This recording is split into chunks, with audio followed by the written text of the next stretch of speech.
You love Gavial? Well, I love Gavial as well, so Gavial lovers unite! Let's learn how to use Gavial together, starting very quickly with skill 1. Skill 1 is a sort of replacement skill that you can use as a lane holder, such that you don't need any medic in play. If you just need some form of AoE power and the enemies don't hit very hard, you can consider using Gavial skill 1. So just like in this stage, I'm using Upinius and Mountain as the other lane holders to block off where the enemies are coming from. Gavial is also holding on to her own lane over there. If you require to do so, you can turn on her skill in order to allow her to have attack up and also heal for every attack that she is dealing. So this is kind of like having a pseudo mountain, except that you must turn on the skill manually for yourself instead of it being infinite. This skill is very uncommonly used. You do not have to give it mastery 3 at all. There is very rare scenarios that you might think skill 1 is a good idea, but otherwise there are a lot better lane holders that you will be thinking of. Most people will credit that Gavial skill 3 is the one to use. But if no one have told you that skill 2 is a good skill, let me be the first to tell you that skill 2 is very worth building. So in this particular stage, I placed Gavial in a unique position, and this is because her attack range will expand. Her attack will increase by a big amount, 180% at M3, the defense will increase also quite a little bit, and it allows her to pull enemies moderately. So if enemies have a weight 1 or 2, she can actually pull them by a tile. If they are way lighter, she can pull them very much. And if there happens to be a hole within the stage, she is able to make them fall into the hole. In the case of this stage, the hole isn't directly in front of Gavial, so not the most ideal, but you can see how certain enemies are actually falling into the hole, so you don't have to deal with them. Pulling enemies is like a form of stun. If let's say they're about to cast a melee or range attack, if you pull them in that moment, it may cancel their animation and not let them do the attack. So it's a pretty nice ability to use, underrated. And it's also very easy to use her skill 2. It's only 35 SP, very fast for you to charge, so you might want to consider using it in order to expand that range, attack enemies within those 6 tiles. Do take note that when it says when attacking unblocked enemies, it means enemies that are not blocked by herself. So if enemies are blocked by someone else, Gavial will still try to pull them into her own tile.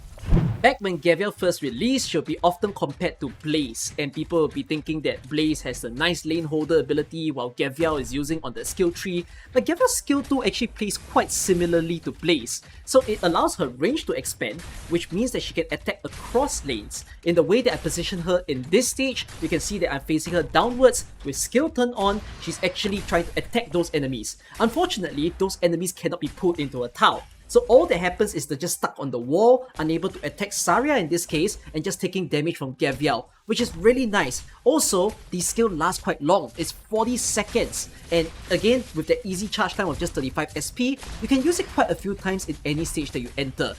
Albeit the problem is it's not infinite, but it allows you to control when you need that attack up to happen. So you learn a bit about skill 2, but let's see if you really know how skill 3 works. So skill 3 states that her attack will increase again by a significant amount. Notice that it says 140% instead of the 180 in skill 2. So technically skill 2 is better if the enemy's defense is very high, in order for you to pierce through that defense. But skill 3 will overall have a bigger damage amount simply because it also has the ASPD up, making her attack super fast and also block count +2. Because she's a Centurion, she attacks equal to her block count, so she can attack 5 enemies at once. While the skill is turned on, she'll only receive 50% of the incoming damage, so an enemy could be hitting her very hard, but 50% of the damage will not enter her at all. But once the skill ends, whatever damage amount that she tried to resist, she'll experience it all in the span of 20 seconds. So if let's say she had received 20,000 damage during that skill duration, it will be spread into the 20 seconds, meaning she'll take 1,000 damage per second.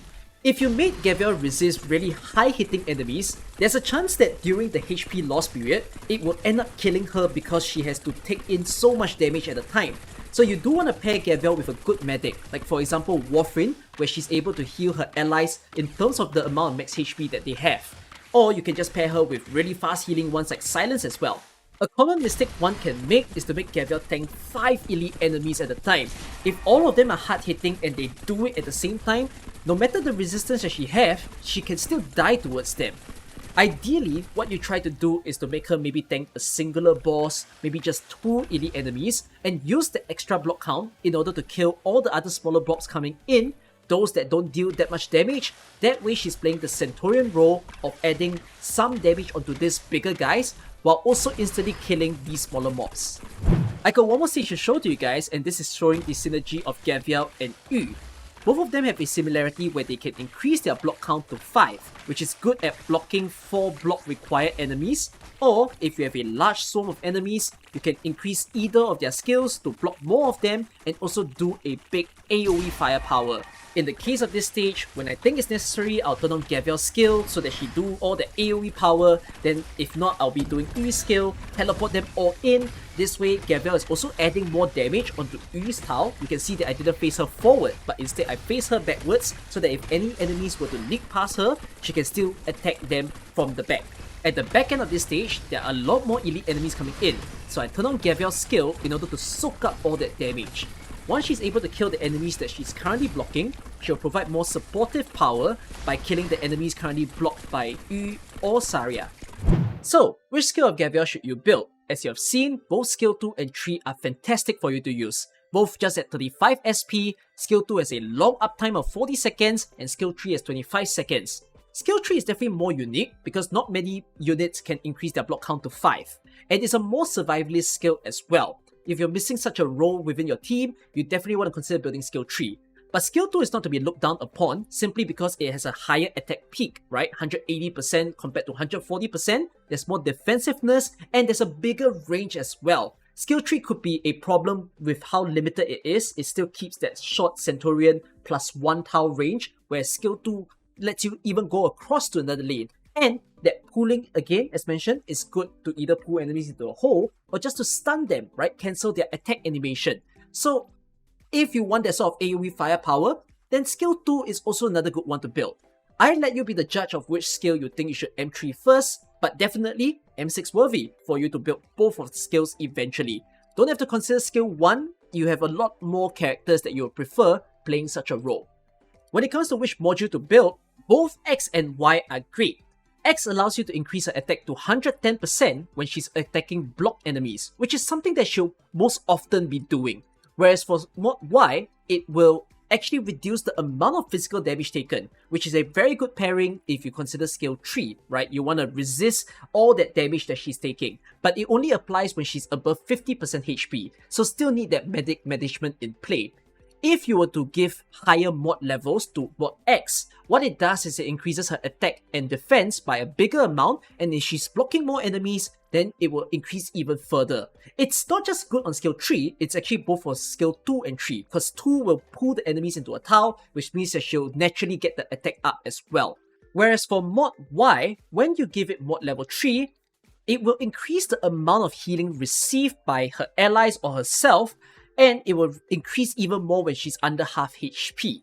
There is a unique trait that it adds on, which is enemies blocked by this unit receives more physical fragility, meaning they take more physical damage, not just by herself, but also anyone dealing physical damage to them.